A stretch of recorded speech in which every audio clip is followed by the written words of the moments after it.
In the beginning was the Word, and the Word was with God, and the Word was God. In him was life, and that life was the light of all mankind. The light shines in the darkness, and the darkness has not overcome it.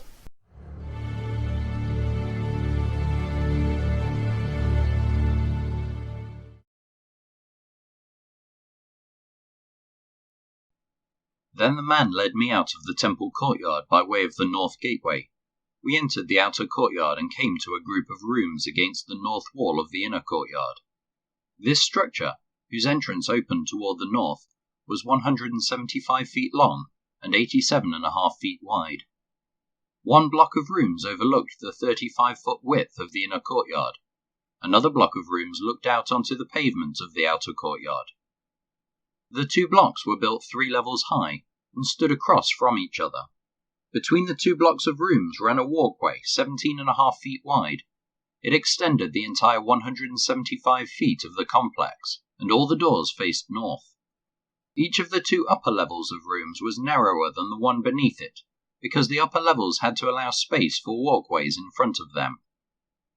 Since there were 3 levels and they did not have supporting columns as in the courtyards, each of the upper levels was set back from the level beneath it. There was an outer wall that separated the rooms from the outer courtyard. It was 87.5 feet long. This wall added length to the outer block of rooms, which extended for only 87.5 feet, while the inner block, the rooms toward the temple, extended for 175 feet. There was an eastern entrance from the outer courtyard to these rooms. On the south side of the temple there were 2 blocks of rooms just south of the inner courtyard between the temple and the outer courtyard. These rooms were arranged just like the rooms on the north. There was a walkway between the 2 blocks of rooms, just like the complex on the north side of the temple. This complex of rooms was the same length and width as the other one, and it had the same entrances and doors. The dimensions of each were identical. So there was an entrance in the wall facing the doors of the inner block of rooms, and another on the east at the end of the interior walkway. Then the man told me, "These rooms that overlook the temple from the north and south are holy. Here the priests who offer sacrifices to the Lord will eat the most holy offerings. And because these rooms are holy, they will be used to store the sacred offerings, the grain offerings, sin offerings, and guilt offerings. When the priests leave the sanctuary, they must not go directly to the outer courtyard. They must first take off the clothes they wore while ministering, because these clothes are holy. They must put on other clothes before entering the parts of the building complex open to the public." When the man had finished measuring the inside of the temple area, he led me out through the east gateway to measure the entire perimeter. He measured the east side with his measuring rod, and it was 875 feet long. Then he measured the north side, and it was also 875 feet long. The south side was also 875 feet long, and the west side was also 875 feet. So the area was 875 feet on each side, with a wall all around it to separate what was holy from what was common. After this, the man brought me back around to the east gateway. Suddenly the glory of the God of Israel appeared from the east. The sound of his coming was like the roar of rushing waters, and the whole landscape shone with his glory. This vision was just like the others I had seen, first by the Kibar River, and then when he came to destroy Jerusalem. I fell face down on the ground, and the glory of the Lord came into the temple through the east gateway. Then the Spirit took me up and brought me into the inner courtyard, and the glory of the Lord filled the temple. And I heard someone speaking to me from within the temple, while the man who had been measuring stood beside me. The Lord said to me, "Son of man, this is the place of my throne, and the place where I will rest my feet. I will live here forever among the people of Israel. They and their kings will not defile my holy name any longer, by their adulterous worship of other gods, or by honoring the relics of their kings who have died. They put their idol altars right next to mine, with only a wall between them and me. They defiled my holy name by such detestable sin, so I consumed them in my anger. Now let them stop worshipping other gods and honoring the relics of their kings, and I will live among them forever.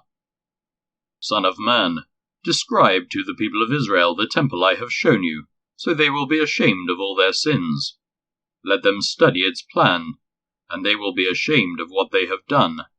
Describe to them all the specifications of the temple, including its entrances and exits, and everything else about it. Tell them about its decrees and laws. Write down all these specifications and decrees as they watch, so they will be sure to remember and follow them. And this is the basic law of the temple: absolute holiness. The entire top of the mountain where the temple is built is holy. Yes, this is the basic law of the temple. These are the measurements of the altar. There is a gutter all around the altar 21 inches deep and 21 inches wide, with a curb 9 inches wide around its edge. And this is the height of the altar. From the gutter the altar rises 3.5 feet to a lower ledge that surrounds the altar and is 21 inches wide. From the lower ledge the altar rises 7 feet to the upper ledge that is also 21 inches wide. The top of the altar, the hearth, rises another 7 feet higher, with a horn rising up from each of the 4 corners. The top of the altar is square, measuring 21 feet by 21 feet. The upper ledge also forms a square, measuring 24.5 feet by 24.5 feet, with a 21-inch gutter and a 10.5-inch curb all around the edge. There are steps going up the east side of the altar. Then he said to me, Son of man, this is what the Sovereign Lord says. These will be the regulations for the burning of offerings and the sprinkling of blood when the altar is built. At that time, the Levitical priests of the family of Zadok, who minister before me, are to be given a young bull for a sin offering, says the Sovereign Lord. You will take some of its blood and smear it on the 4 horns of the altar, the 4 corners of the upper ledge, and the curb that runs around the ledge. This will cleanse and make atonement for the altar. Then take the young bull for the sin offering and burn it at the appointed place outside the temple area. On the 2nd day, sacrifice as a sin offering a young male goat that has no physical defects. Then cleanse and make atonement for the altar again, just as you did with the young bull. When you have finished the cleansing ceremony, offer another young bull that has no defects, and a perfect ram from the flock. You are to present them to the Lord, and the priests are to sprinkle salt on them, and offer them as a burnt offering to the Lord. Every day for 7 days a male goat, a young bull, and a ram from the flock will be sacrificed as a sin offering. None of these animals may have physical defects of any kind. Do this each day for 7 days to cleanse and make atonement for the altar, thus setting it apart for holy use. On the 8th day, and on each day afterward, the priest will sacrifice on the altar the burnt offerings and peace offerings of the people. Then I will accept you. I, the Sovereign Lord, have spoken.